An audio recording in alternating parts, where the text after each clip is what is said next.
Today we're near Fraunces Tavern Museum, which you can see is right behind me. We're at Broad Street and Stone Street. And although this looks like any other commercial part of New York City, in 1775, a member of the New York Sons of Liberty did something here that was so courageous and so brave that we have to commemorate what he did. His name was Marinus Willet. It's June 1775, and in order to understand what he did, we have to understand a little bit about what was going on at that time. The prior April was what we call the shot heard round the world, Lexington and Concord, the start of the Revolutionary War. And after the Revolutionary War started there, men from all over the American colonies started traveling up to Boston to fight on behalf of Massachusetts and Boston and General Washington. Here in New York, though, the merchants, many of whom were loyal to the cause of Great Britain, still wanted to outfit those British warships, send supplies to Boston to help the British. But on the other side, the rebels or Patriots or Sons of Liberty said, "Oh no, you can't do that. We're not going to allow you to do that."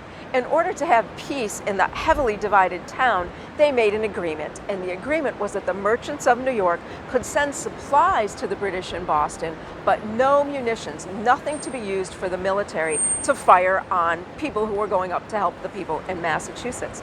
So one day, a man named Marinus Willet, who's about 35 years old, a member of the New York Sons of Liberty, was sitting in a tavern not far from here, and he saw a caravan of horse-drawn carts heading down Broad Street to the pier, which at that time was right behind Fraunces Tavern. They were loading up a British warship, the HMS Asia. And as he took a good look at what was on these carts in the caravan, he noticed many of them contained arms and munitions. At that point, he followed the caravan down to right about where we're standing today, and incredibly, he got in front of the caravan, stopped the first horse, and the whole caravan backed all the way up, that way, up Broad Street. He said after a while, the British officers arrived, and by that time, other members of the Sons of Liberty arrived as well. Eyewitness accounts say that by then, Marinus Willet had started addressing the British regular soldiers. So if you're a regular in the British military, you're just a regular guy. So Marinus Willet started cleverly addressing these guys. And he said something to the effect of, if you would like to go to Boston and fire upon your fellow British subjects, well, go ahead and we'll meet you there on the crimson field of battle. But if you would like to stay here and fight with us, we will afford you the full protection and safety of the New York Sons of Liberty.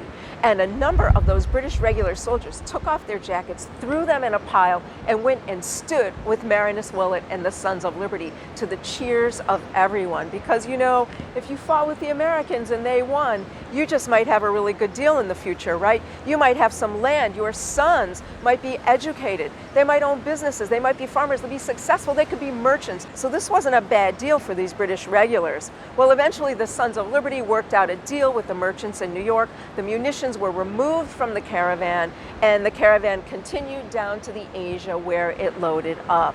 And because this was such a famous event, we have a number of prints showing us what was called the exploit of Marinus Willet. Mr. Willet went on to be a colonel in the Continental Army, fighting in the defense of the Mohawk Valley in upstate New York, and later became a mayor of New York City. I hope you enjoyed that great story about the brave Marinus Willet, Son of Liberty. Thanks for watching, and until next time, I'm Karen Q.